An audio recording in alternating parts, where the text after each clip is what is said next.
कैलाश पर्वत के वह रहस्य जिसे वैज्ञानिक भी नहीं सुलझा पाए। कैलाश पर्वत जहाँ निवास स्थान है देवों के देव महादेव का, जहाँ पर आज तक कोई भी व्यक्ति नहीं पहुँच सका। वैसे तो विश्व की सबसे ऊंची चोटी माउंट एवरेस्ट है और जिस पर 7,000 लोग अभी तक पहुँच चुके हैं। पर क्या कारण है कि उससे छोटे कैलाश पर्वत पर आज तक कोई भी व्यक्ति नहीं पहुँच सका? ऐसा नहीं है कि वहां पर पहुंचने की कोशिश नहीं की गई। वहां पर पहुंचने के लिए अनेक प्रयास किए गए, परंतु सभी असफल रहे, क्योंकि वहां पर चढ़ाई करने गए लोगों के साथ कुछ ऐसी घटनाएं हुई जिससे उनके होश उड़ गए।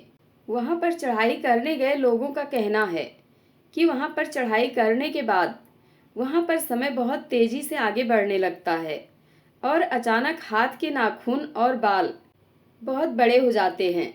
इसके अलावा वहाँ पर हमारे कोई यंत्र काम नहीं करते और दिशा भ्रम होता है, और अगर ज़्यादा कोशिश करते हैं तो हमें कोई आभास कराता है कि अब मृत्यु निकट है, जिस कारण लोग वापस आ जाते हैं।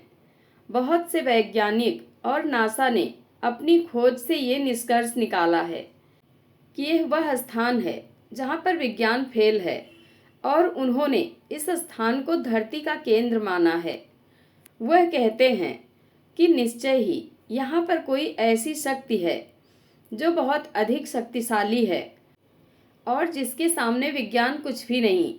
उनका कहना है कि यह पर्वत प्राकृतिक नहीं है, इसका निर्माण किसी शक्ति ने किया है, और इस पर्वत के 4 मुख हैं जो चारों दिशाओं का प्रतिनिधित्व करते हैं। हमारे वेदों, रामायण, महाभारत में कैलाश का वर्णन है। हम आज भी मानसरोवर की यात्रा करते हैं। कैलाश पर्वत पर 2 झीलें हैं। एक ब्रह्मा द्वारा रचित सूर्य के आकार की पवित्र झील, जिसे हम मानसरोवर कहते हैं, और दूसरी राक्षस झील जो कि चंद्र के आकार की है। वैज्ञानिकों ने यह भी माना है कि इन झीलों का निर्माण किया गया है। जब हम मानसरोवर से दक्षिण दिशा की ओर देखते हैं तो एक स्वास्तिक का निर्माण हमें दिखाई देता है, जिसे वैज्ञानिक पता लगाने में नाकाम रहे हैं, तथा वह यह पता भी नहीं लगा सके कि मानसरोवर पर जब बर्फ पिघलती है तो डमरू और ओम की ध्वनि कैसे और कहां से उत्पन्न होती है, जिसे हम साफ सुन सकते हैं। कैलाश पर्वत वह स्थान है जहाँ पर काल और समय का प्रवेश वर्जित है। कैलाश पर्वत के 4 मुख हैं। पूर्व में अश्वमुख जो कि क्रिस्टल से निर्मित है, पश्चिम में हाथी के समान जो कि रूबी से, उत्तर में सिंह जो कि स्वर्ण से, और दक्षिण में मोर जो कि नीलम से निर्मित है। कैलाश पर्वत पर हमेशा बिजली चमकती रहती है और जिसके ऊपर से भी कोई जहाज या पक्षी नहीं निकल सकता। ऐसा पवित्र स्थान है देवों के देव महादेव का, जहाँ पर आधुनिक विज्ञान फेल है और जिसका वर्णन हमारे वेदों में विस्तार से है। कैलाश पर्वत को भगवान शिव का निवास स्थान माना गया है। यहाँ भगवान शिव अपने परिवार और अन्य देवी देवताओं के साथ निवास करते हैं। कैलाश मानसरोवर की यात्रा के दौरान इस पर्वत की परिक्रमा की जाती है। कैलाश पर्वत अपने आप में कई रहस्यों को समेटे हुए है।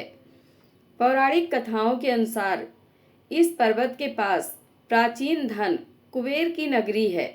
मान्यता तो यह भी है कि जो व्यक्ति अपने जीवन काल में अच्छे और पुण्य कर्मों को करता है, मृत्यु के बाद उसकी आत्मा को कैलाश पर्वत पर स्थान प्राप्त होता है।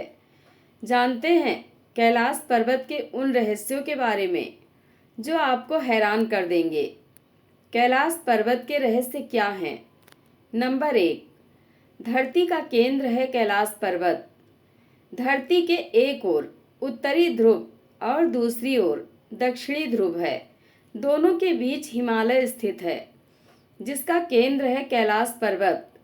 वैज्ञानिकों ने कैलाश पर्वत को धरती का केंद्र माना है। धार्मिक दृष्टिकोण से कैलाश पर्वत दुनिया के 4 मुख्य धर्म हिंदू, जैन, बौद्ध और सिख का केंद्र है। नंबर 2, अजेय है कैलाश पर्वत। कैलाश पर्वत की ऊंचाई लगभग 6,600 मीटर है, जो कि दुनिया के सबसे ऊंचे पर्वत माउंट एवरेस्ट से कम है। माउंट एवरेस्ट पर कई लोग चढ़ाई कर चुके हैं, लेकिन ऊंचाई में इससे कम होने के बावजूद भी कैलाश पर्वत के शिखर पर आज तक कोई भी नहीं चढ़ पाया है और यह आज भी अजेय है। नंबर 3, पर्वत के शिखर पर कोई भी नहीं चढ़ सका। कैलाश पर्वत के शिखर पर चढ़ना निषिद्ध है, लेकिन 11वीं सदी के एक बौद्ध भिक्षु योगी मिलारेपा ने कैलाश पर्वत पर चढ़ाई की थी। इस पर्वत के शिखर पर पहुंचकर वापस आने वाले वह पहले इंसान थे। हालांकि पर्वत के शिखर पर चढ़कर वापस आने के बाद मिलारेपा ने कुछ भी नहीं कहा। इस कारण आज भी यह रहस्य बना हुआ है। नंबर 4, कैलाश पर्वत से सभी नदियों का उद्गम। कैलाश पर्वत की 4 दिशाओं से 4 नदियों ब्रह्मपुत्र, सिंधु, सतलज और कर्नाली का उद्गम हुआ है। इन नदियों से ही गंगा, सरस्वती समेत अन्य नदियां निकली हैं। कैलाश के चारों दिशाओं में विभिन्न जानवरों के मुख हैं, जिसमें से नदियों का उद्गम होता है। इसके पूर्व में अश्वमुख है, पश्चिम में हाथी का मुख, उत्तर में सिंह का मुख और दक्षिण में मोर का मुख है। नंबर 5, गूंजती है डमरू और ओम की आवाज। कहा जाता है कि कैलाश पर्वत या मानसरोवर झील के नजदीक जाने पर लोगों को निरंतर एक ध्वनि सुनाई पड़ती है। इस ध्वनि को ध्यान से सुनने में डमरू या ओम की तरह सुनाई देती है। हालांकि वैज्ञानिकों का कहना है कि यह आवाज बर्फ के पिघलने से भी हो सकती है। ओम नमः शिवाय। हर हर महादेव। धन्यवाद।